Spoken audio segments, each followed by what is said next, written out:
In today's video, I am creating luxury jewelry images, and I'm going to show you how I do so with 1, 2, 3, or 4 lights, all in a small studio space.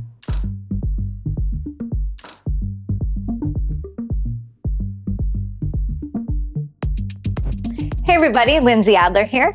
Now, if you get hired to shoot a high-end jewelry campaign, it's going to be a big production. You'll be in a big studio with a huge team, a lot of gear, but to get hired to do that work, you have to have images that look like that in your portfolio.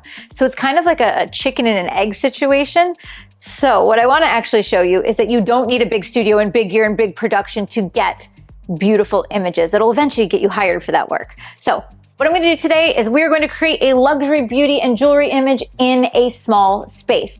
Now, the first thing I do want to talk about is my studio space. We are using an extra office here, and it's not tiny, but when you're shooting beauty, when you're shooting jewelry, you can shoot in a tiny space. I did some of my very first beauty shoots in a corner of a kitchen when I first moved to New York.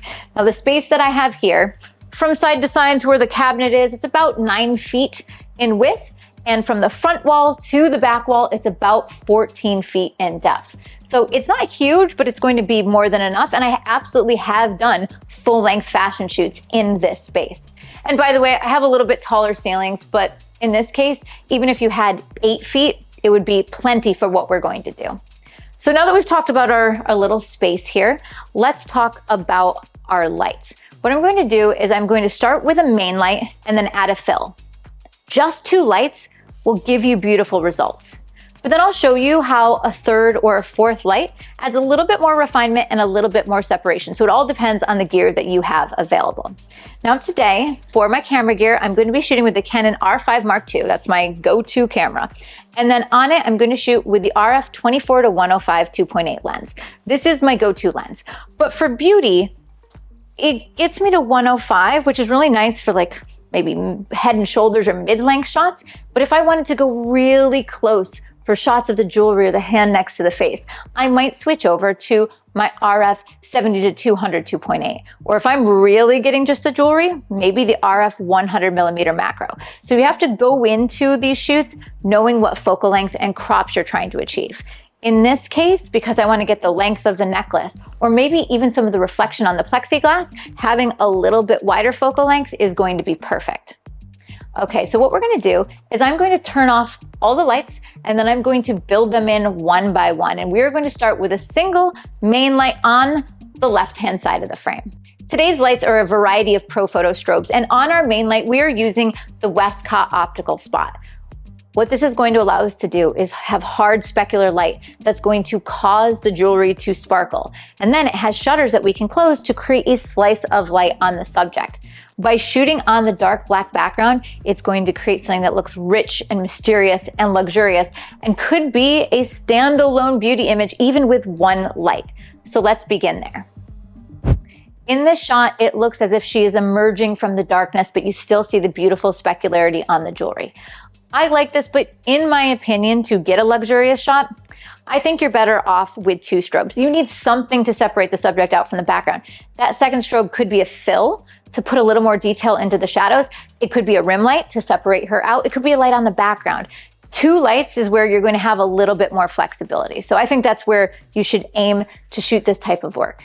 All right, so what we're going to do for our second strobe in this instance is I like that low-key look. I like her emerging from the shadows, but the shadows are just a little bit too dark. So over here to the right-hand side of the frame, we're adding our second strobe with no modifier. It's just a bare bulb. And the reason we've chosen that is it's going to be a little bit specular, a little bit shinier. In other words, the jewelry will sparkle even more. So let's add our fill light in.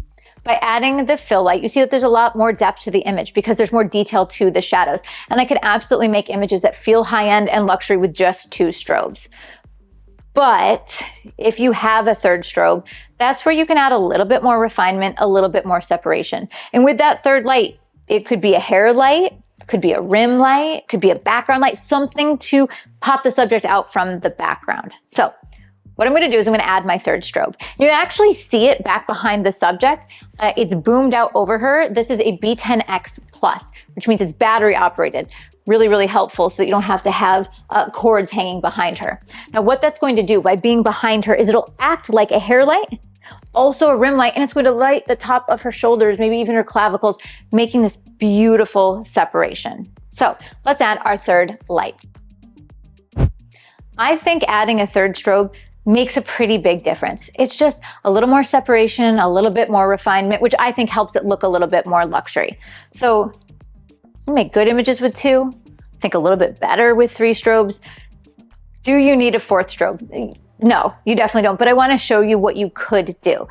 Our final light is actually going to be tucked behind our subject. It's hidden on a floor stand. This is our background light, and I have it with no modification on it. It's just bare strobe, but it's going to add a little bit of a gradient to the background, a little bit more separation. This can make your photo look a little bit more three-dimensional because there's more detail on the background. It's not necessary, but it's a little bit of a taste thing. And it might be something that you think gives the shot more depth. So let's add our final 4th strobe. All right, so now I have all of the elements put together: a main, a fill, a background, and a rim or hair light. And now probably the most important part is to sell luxury with the subject's expression and the elegant poses. And I want to make sure that the jewelry looks beautiful. So what I'm going to do is I'm going to try different poses and compositions to get the shot. Then I'll add a little bit extra in post. I clean up all the details so everything is perfect and refined. That's how I sell the fantasy. All right, with that, let's get the shot.